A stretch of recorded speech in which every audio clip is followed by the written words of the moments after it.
বিস্মিত সম্ভবত হতেই হয় যে এই খবর একরকম নিশ্চিত করে আমার দেশ পত্রিকা বলছে যে এ দুজনের বাইরে যে দুজনকে অন্তর্বর্তীকালীন সরকারের উপদেষ্টা পরিষদ থেকে বিএনপি নিচ্ছে, তার মধ্যে একজন আইন উপদেষ্টা আসিফ নজরুল এবং আরেকজন সংস্কৃতি উপদেষ্টা মোস্তফা সরোয়ার ফারুকী। কারণ বিএনপির ভেতরে নাকি এই আলাপ তুঙ্গে যে এরা দুজন এত ভালো কাজ করেছেন যে এদেরকে নিশ্চিতভাবে বিএনপির কাজে লাগানো উচিত পরবর্তী মন্ত্রিসভাতেও।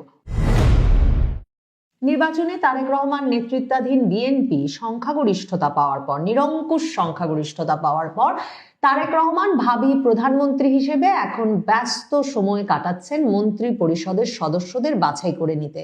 কাজেই বিএনপির ভেতর বাইরের বিভিন্ন সূত্র মতে বিভিন্ন খবর সংবাদ মাধ্যমে বেরিয়ে আসছে যে কারা এই মন্ত্রী পরিষদে ঢুকতে যাচ্ছে এবং কারা মন্ত্রিসভায় ঢুকছেন বিএনপির সরাসরি রাজনৈতিক দলের বাইরে থেকে, কিংবা যারা সংসদ সদস্য নির্বাচিত হননি বিএনপির এমন কোন কোন নেতা টেকনোক্রেট কোটায় মন্ত্রিসভায় ঢুকতে পারছেন।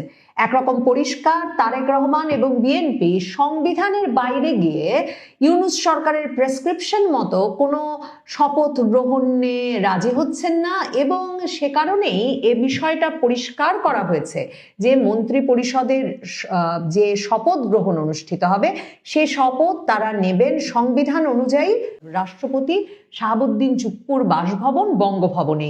এবং মন্ত্রিপরিষদ সচিব একথা জানিয়ে দিয়েছেন যে নতুন মন্ত্রিসভার শপথ হতে পারে সর্বোচ্চ আগামী 3 থেকে 4 দিনের মধ্যে বঙ্গভবনে সংবিধান অনুযায়ী এই রাষ্ট্রপতি এ শপথ পড়াবেন। তবে জানিয়ে রাখা ভালো, ইউনূস সরকার এখনো ঠিক করে উঠতে পারে নাই সংসদ সদস্যদের শপথ গ্রহণ করাবেন কারা।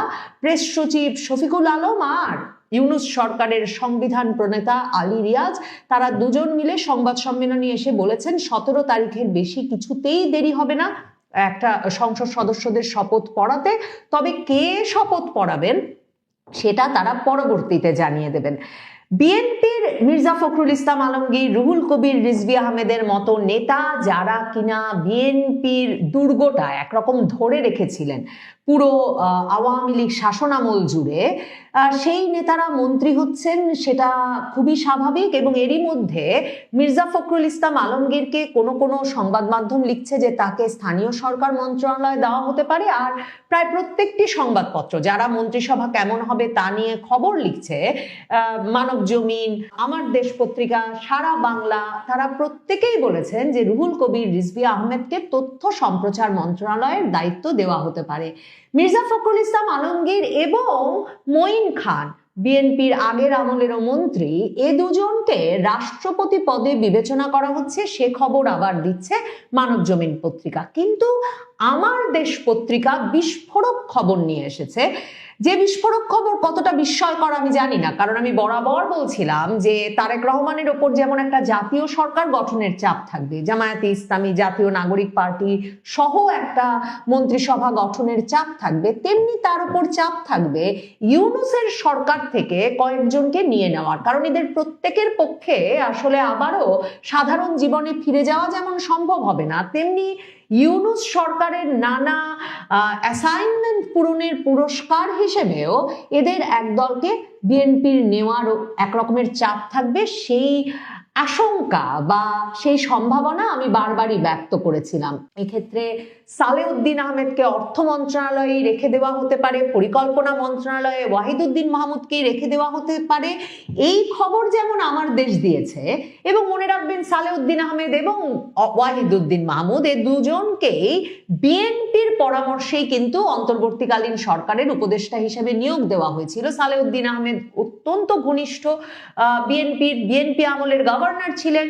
পরিকল্পনা উপদেষ্টা হিসেবে দায়িত্ব পালনরত ওয়াহিদুদ্দিন মাহমুদ নিজেই সংবাদ মাধ্যমের সামনে কয়েক দফায় বলেছেন যে তিনি মির্জা ফখরুল ইসলাম আলমগীরের যেহেতু সহপাঠী ছিলেন, কাজে তার পরামর্শে এ দফার অন্তর্বর্তীকালীন উপদেষ্টা পরিষদে তিনি জায়গা পেয়েছেন। কাজে এ দুজনকে বিএনপি তাদের অভিজ্ঞতা এবং বিএনপি ঘনিষ্ঠতার জন্যে, বহু দশকের বিএনপি ঘনিষ্ঠতার জন্যে রেখে দিতে পারেন এবং মন্ত্রিসভায় তাদেরকে আনা হতে পারে, আমন্ত্রণ জানানো হতে পারে। এই খবর যেমন আমার দেশ দিয়েছে, বিস্মিত সম্ভবত হতেই হয় যে এই খবর একরকম নিশ্চিত করে আমার দেশ পত্রিকা বলছে যে এ দুজনের বাইরে যে দুজনকে অন্তর্বর্তীকালীন সরকারের উপদেষ্টা পরিষদ থেকে বিএনপি নিচ্ছে, তার মধ্যে একজন আইন উপদেষ্টা আসিফ নজরুল এবং আরেকজন সংস্কৃতি উপদেষ্টা মোস্তফা সরোয়ার ফারুকী। কারণ বিএনপির ভেতরে নাকি এই আলাপ তুঙ্গে যে এরা দুজন এত ভালো কাজ করেছেন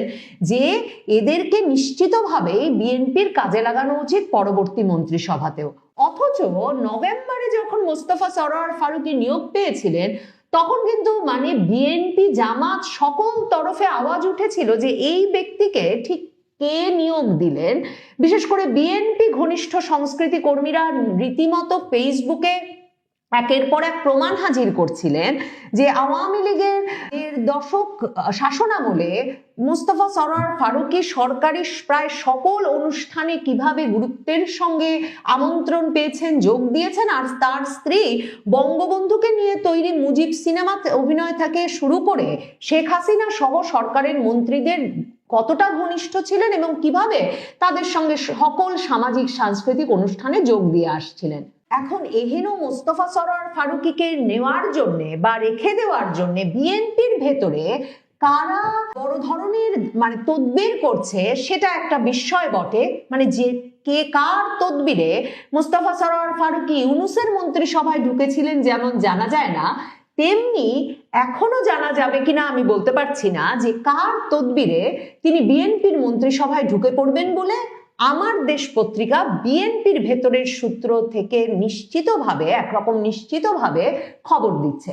তবে আসিফ নজরুলের বিষয়ে আমার দেশ পত্রিকা লিখছে তাকে নিয়ে স্থায়ী কমিটির কোনো সদস্যের ঘোরতর আপত্তি আছে, কাজেই আসিফ নজরুল টিকে যেতে পারবেন কিনা তা নিয়ে সন্দেহ আছে। আপনাদেরকে আমি বলেছিলাম যে বিএনপি নেত্রী খালেদা জিয়ার মৃত্যুর পর তার জানাজা অনুষ্ঠানে আসিফ নজরুল যেভাবে দৌড়াদৌড়ি করছিলেন এবং তারপর তিনি যেভাবে মানে খালেদা জিয়াকে যে তার কফিন ঢাকা হয়েছিল যে পতাকা, সেই পতাকা নিয়ে তিনি যেভাবে ছুটে গেলেন তারেক রহমানের কাছে, কিংবা তিনি যখন লম্বা স্ট্যাটাস দিয়ে বসলেন যে কিভাবে তিনি সারাটা জীবন ভক্তি করে এসেছেন খালেদা জিয়াকে, কিন্তু যত ভক্তি করেছেন তত প্রকাশ করে উঠতে পারেন নাই, এসব লিখে বসলেন, তখনই আমি আপনাদের জানিয়েছিলাম যে আসিফ নজরুল স্যার অস্থির হয়ে উঠেছেন যাতে তিনি কোনো না কোনোভাবে বিএনপির পরবর্তী মন্ত্রিসভায় ঠাঁই পান।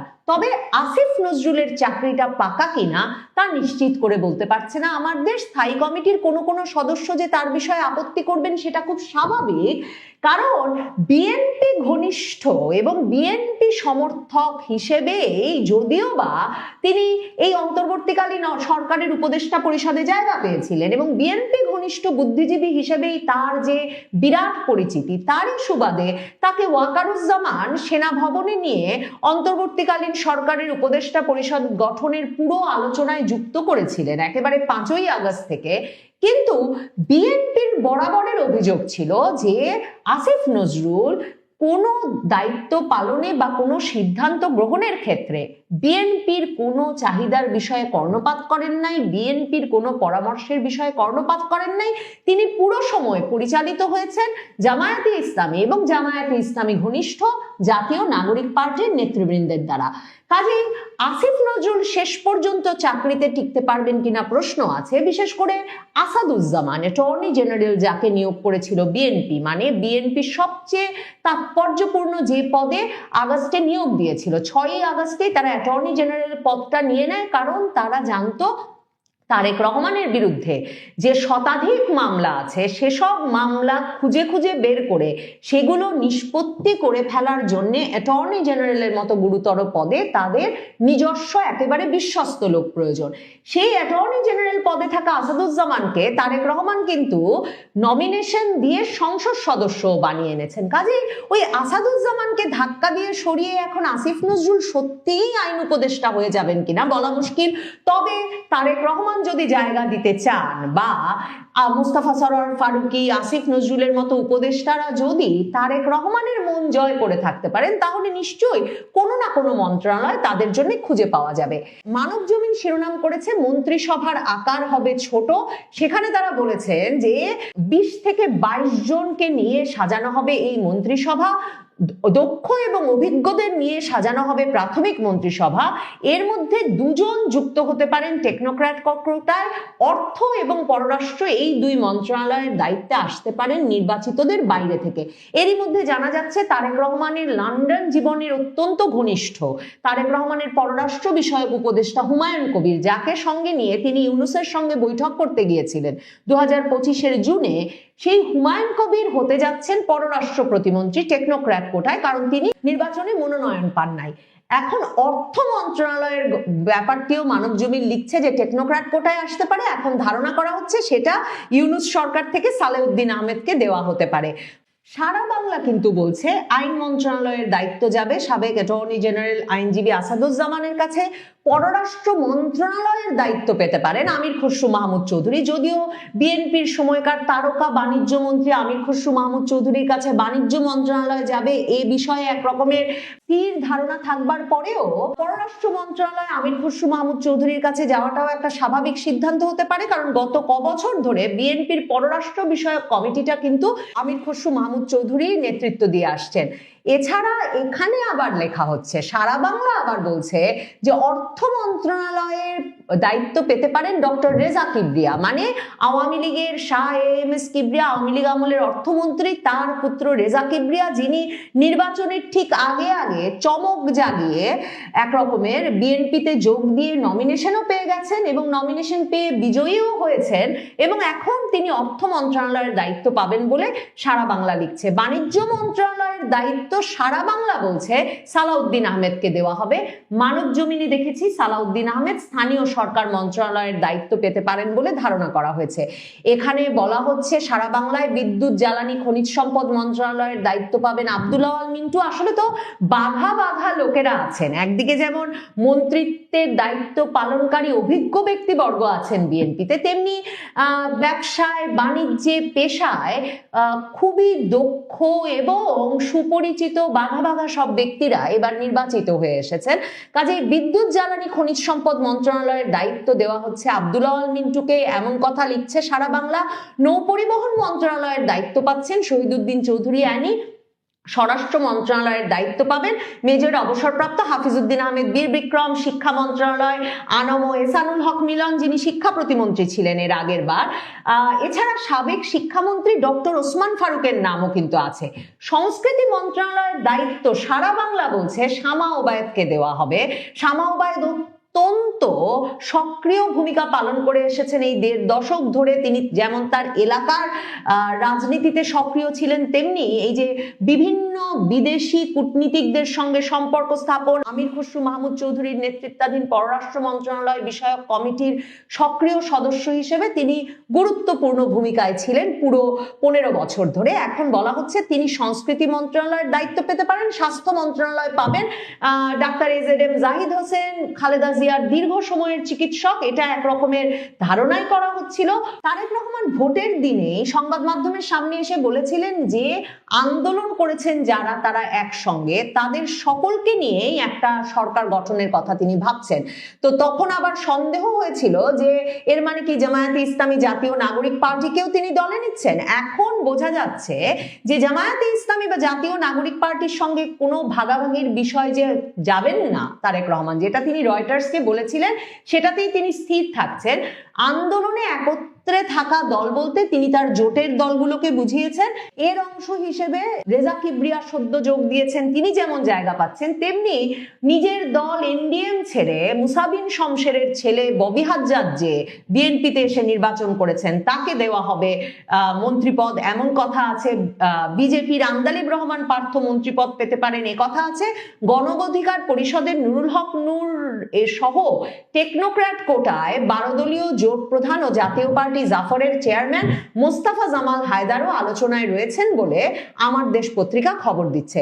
বিএনপির বহুল আলোচিত বহিষ্কৃত নেত্রী রুমিন ফারহানা, যিনি হাঁস মার্কায় স্বতন্ত্র দাঁড়িয়ে বিপুল ভোটে বিজয়ী হয়েছেন, তিনি প্রথম আলোকে সাক্ষাৎকার দিয়ে বলেছেন নির্বাচনে তিনি বিজয়ী হচ্ছেন দেখতে পেয়েই বিএনপি থেকে তার সঙ্গে যোগাযোগ করা হয়েছে এবং তাকে মন্ত্রী হওয়ার প্রস্তাব দেওয়া হয়েছে, তবে তিনি কিছুতেই বিএনপির দলে ফিরবেন না।